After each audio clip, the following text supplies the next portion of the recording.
10th class प्यारे बच्चों, आज हम रस के बारे में पढ़ेंगे। रस रस क्या होता है? रस का अर्थ आनंद की अनुभूति है।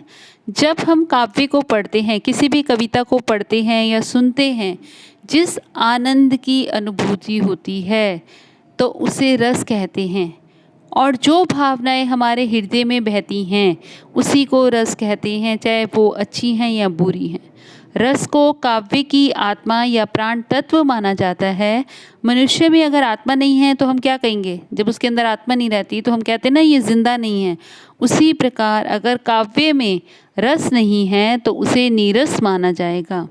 रस के बेटा 4 अंग होते हैं, 4 भाग होते हैं: विभाव, स्थायी भाव, संचारी भाव, अनुभाव।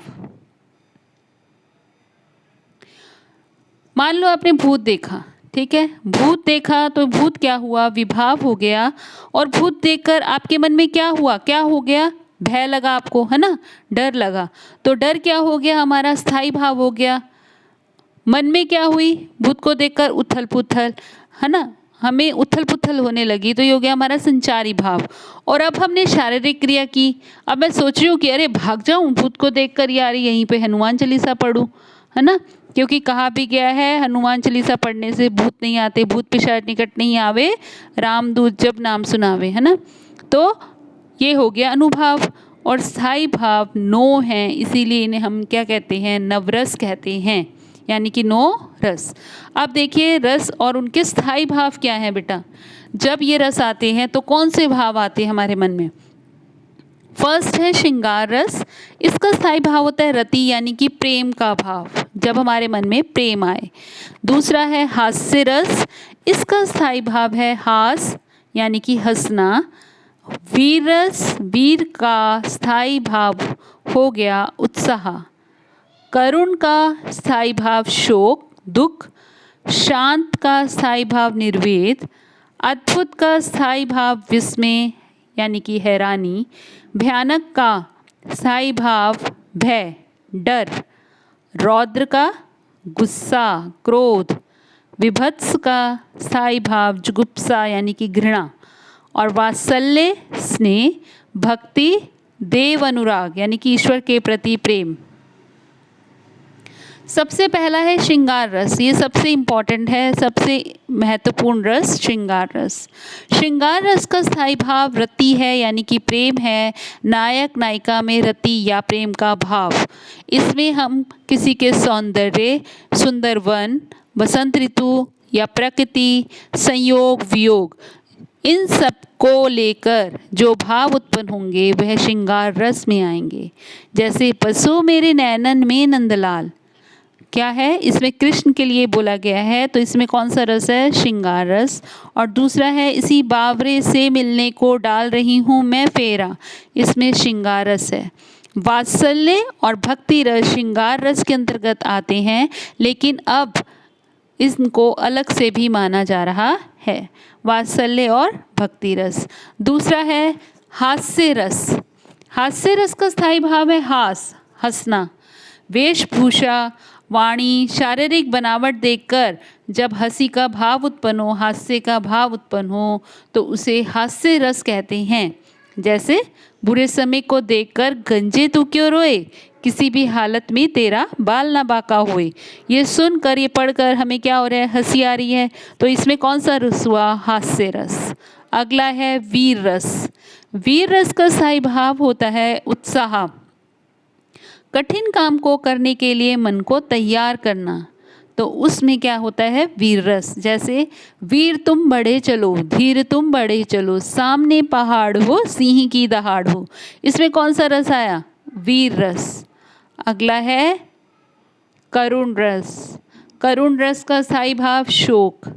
इसमें जब किसी प्रिय वस्तु का विनाश हो जाता है, वो बिछड़ जाती है अपने से, मन में दुख होता है, तो ये करुण रस का भाव आता है। जैसे सीता गई तुम भी चले, मैं भी ना जीऊँगा यहाँ। राम जी ने कहा है कि सीता भी चली गई और लक्ष्मण जी तुम भी मूर्छित हो गए, है ना?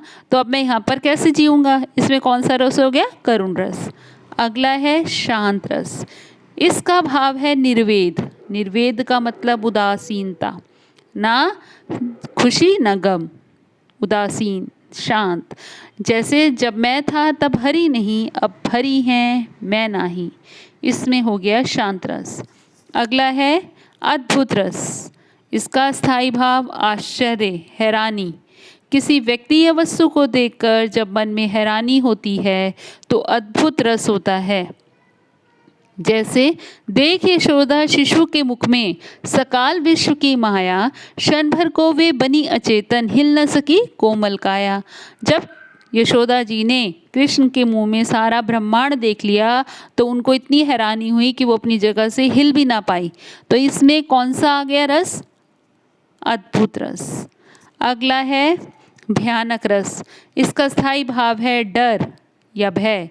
किसी व्यक्ति या घटना को देखकर डर उत्पन्न हो तो भयानक रस होता है। जैसे एक और अजगर दिखा, एक और मृगराए, विकल विटोही बीच में पर्यो मूर्छो खाए। तो इसमें कौन सा रस हो गया? भयानक रस। अगला है रौद्र रस। इसका स्थायी भाव क्रोध है। व्यक्ति द्वारा स्वयं के या किसी अपने के अपमान की बात सुनकर मन में क्रोध या गुस्से का भाव आए। जब भी हमारे मन में क्रोध या गुस्से का भाव आए तो उसे रौद्र रस कहते हैं। जैसे उस काल मारे क्रोध के तन कांपने उसका लगा, मानो हवा के जोर से सोता हुआ सागर जगा। यानी कि उसको इतना गुस्सा आ रहा था जैसे पूरा सागर ही उठ गया हो। इसमें कौन सा है? रौद्र रस। अगला आता है विभत्स रस। इसका स्थायी भाव होता है घृणा। यानी कि जब किसी व्यक्ति या वस्तु के बारे में जानकर, सुनकर, देखकर घृणा या नफरत हो उसे विभत्स रस कहते हैं। जैसे आंखें निकाल उड़ पाते, क्षण भर उड़कर आते, शवजीव खींच कर कौवे चुभला चुभला कर खाते। तो इसको हमें पढ़कर ही क्या हो रही है? नफरत, घृणा आ रही है ना हमारे मन में। तो ये कौन सा रस हो गया? विभत्स रस। अगला है वात्सल्य रस। इसका स्थायी भाव वात्सल्य या अनुराग है। इसमें माता का संतान के प्रति, पिता का संतान के प्रति, बड़ों का बच्चों के प्रति, गुरु का शिष्य के प्रति प्रेम भाव आता है। तो ये हो गया वात्सल्य रस। जैसे यशोदा हरि पालने झुलावे, हिल रावे डुल रावे, जोई सोई कछु गावे। कृष्ण को यशोदा पालने में झुला रही है और गाने भी गा रही हैं, हिला रही हैं, दुला रही हैं, प्यार कर रही हैं उनको। तो ये कौन सा रस हो गया? वात्सल्य रस। अगला आता है भक्ति रस। इसमें देवताओं के प्रति प्रेम, यह अनुराग का भाव आता है। ईश्वर की महिमा का वर्णन सुनकर मन में जो भाव उत्पन्न हो भक्ति रस कहलाता है। जैसे उलट नाम जपत जग जाना, वाल्मीकि भय ब्रह्म समाना। उल्टा उल्टा नाम जप कर वाल्मीकि जो है ब्रह्म के समान हो गए। जैसे वो मरा मरा बोल रहे थे, मरा मरा यानी कि राम राम राम राम, और इतने मशहूर हो गए, इतने ज़्यादा ही सब उनको जानने लग गए, ब्रह्मा के समान हो गए। इसमें कौन सा रस है? भक्ति रस है। बेटा वात्सल्य रस और भक्ति रस दोनों श्रृंगार रस के अंतर्गत ही आते हैं। कुछ इसको अलग मानते हैं और कुछ उसी में ही मानते हैं, ठीक है। और श्रृंगार रस को रसों का राजा कहा गया है, रसपति कहा गया है। सब रसों का राजा कौन है? श्रृंगार रस। तो बेटा आशा है कि आप सबको रस अच्छे से समझ आ गए होंगे।